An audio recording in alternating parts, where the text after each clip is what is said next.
Hi, this is Poonam Sharma and welcome to Sadbhavna News. Corona बना अंतर्राष्ट्रीय राजनीति का नया हथियार।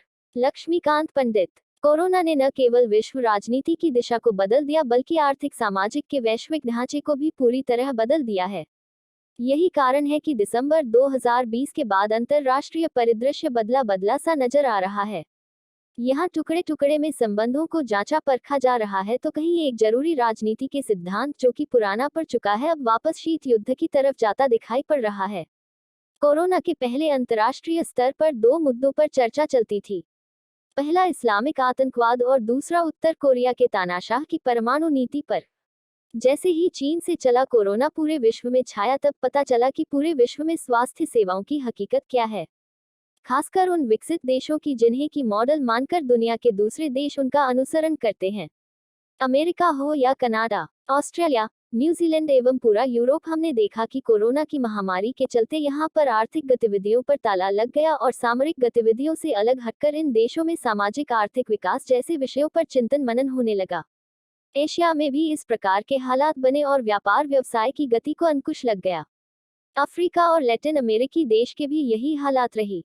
जहां तक भारत का सवाल रहा उसने हर मोर्चे पर कोरोना से लड़ने के तरीके भी बताए और एक आदर्श जीवन शैली के सिद्धांत के पैमाने को आगे रखकर यह बताया कि प्रकृति के साथ छेड़छाड़ करने और विस्तारवादी नीति के चलते रासायनिक हथियार और कीटाणु जीवाणु व वायरस किस प्रकार मानव संस्कृति के लिए घातक है। भारत में अन्य देशों के साथ ही एक लंबा लॉकडाउन देश में लगाया और अर्थव्यवस्था के सुधार के लिए तात्कालिक उपाय भी किए। दरअसल विश्व व्यापार की नीतियों के चलते अब जबकि सारा विश्व एक बाजार सा व्यवहार करता है तब अंतर्राष्ट्रीय व्यापारों की नीति रीति के अनुरूप चलने के कारण भारत को अनेकों प्रकार के नुकसान उठाना पड़े। परंतु राजनीतिक इच्छा शक्ति के चलते भारत न केवल दक्षिण एशिया बल्कि पूरे विश्व में कोरोना महामारी के खिलाफ जारी लड़ाई में नेतृत्व करता नजर आया। 2 वैक्सीन भी भारत में ही दुनिया को दिए। एक समय तो ऐसा था जब अमेरिका को भारत से दवाएं मांगनी पड़ी। कोरोना संकट के चलते अमेरिका में राष्ट्रपति चुनाव में, इजराइल में भी राष्ट्रपति चुनाव हुए, रूस में यूक्रेन का मामला अंतर्राष्ट्रीय स्तर पर आया। इधर अफगानिस्तान से अमेरिकी सेना की वापसी, तालिबान की सरकार से बातचीत और अरब देशों में इजराइल के विषय में बनते बिगड़ते मनभेद जारी रहे। सबसे बड़ा मुद्दा चीन का रहा जो कि विश्व के रुख के चलते कुछ ज्यादा ही आक्रामक हो गया। अधिकतर देशों का मानना था कोरोना वायरस चीन से ही चला है और चीन को इसकी नैतिक जिम्मेदारी लेना चाहिए। चीन ने यह जुर्माना कि कोरोना उसके देश में फैला पर उसके यहाँ से ही विश्व में गया, यह विश्वास करने योग्य बात नहीं है। इधर इसी कार्यकाल में भारत चीन का लंबा विवाद सीमा पर चला और अंतर्राष्ट्रीय स्तर पर चिंता का विषय बना। कोरोना लॉकडाउन में भारत में अपने पड़ोसी देशों को न केवल चिकित्सा सेवा उपलब्ध कराई बल्कि वैक्सीन की आपूर्ति के वादे भी पूरे किए हैं।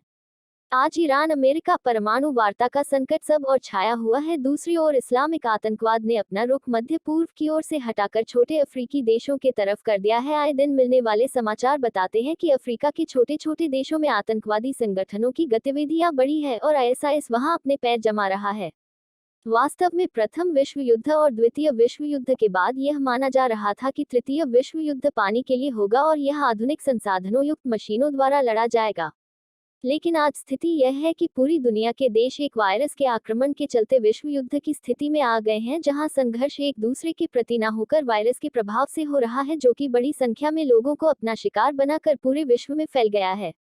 विज्ञान के आविष्कार और मेडिकल साइंस की प्रगति के सारे आयाम उसको काबू में नहीं कर पाए हैं। यही कारण है कि अब अंतर्राष्ट्रीय स्तर पर नए विषयों में कोरोना से उपजे आर्थिक सामाजिक स्थिति अलग अलग देशों में मतभेद की उपस्थिति पैदा कर रही है। अमेरिका रूस मिथिला राष्ट्रपति चुनाव के पहले का विवाद थोड़े थोड़े समय में उभरकर सामने आता है। इधर चीन और अमेरिकी संबंध भी पहले जैसे स्थिर और विश्वसनीय नहीं रहे हैं। अमेरिकी चुनाव के बाद नए राष्ट्रपति की नीतियों से लगता है कि भारत और अमेरिका के संबंध एक बार पुनः कठिनाई के दौर में आ सकते हैं। भारत और रूस का दशकों पुराना दोस्ताना आज तक कायम है और यही कारण है कि चीन विवाद के दौरान रूस ने चीन पर नैतिक दबाव भी डाला था। जहां तक कोरोना का सवाल है, रूस की वैक्सीन स्पुतनिक 5 बजे कॉल लेने वाला पहला देश भारत ही है। इधर भारत के कड़े रुख के चलते पाकिस्तान कुछ हद तक सुधरा जरूर, लेकिन सीमा पर गोलीबारी और आतंकवादी गतिविधियों में उसकी हिस्सेदारी में कोई कमी नहीं आई। अंतर्राष्ट्रीय मंचों पर आज भी कश्मीर का रोना रोते हुए वहां के हुक्मरान दिखाई पड़ते हैं। भारत में नरेंद्र मोदी की सरकार के आने के बाद पूर्वी एशिया के देशों से भारत के सहयोग अंतर्राष्ट्रीय संबंध में प्रगाढ़ता और स्थायित्व के समीकरण देखने को मिले हैं। फरवरी में म्यांमार में सैनिक सत्ता पलट के बाद की स्थिति पर भारत कड़ी नजर रखे हुए है। नेपाल से भी संबंध अब पटरी पर आने लगे हैं। यूरोप में कोरोना का असर अब समाप्ति की ओर है, पर यूरोपीय संघ से बाहर आने के बाद अंतर्राष्ट्रीय स्तर पर संबंध कायम करने की कवायद में फिर से जुड़ना पड़ रहा है। हालांकि सफल टीकाकरण के बाद वहां पर अब सामान्य जनजीवन बहाल होने की स्थिति में है। न्यूजीलैंड ने खुद को पूर्ण कोरोना फ्री घोषित कर दिया है।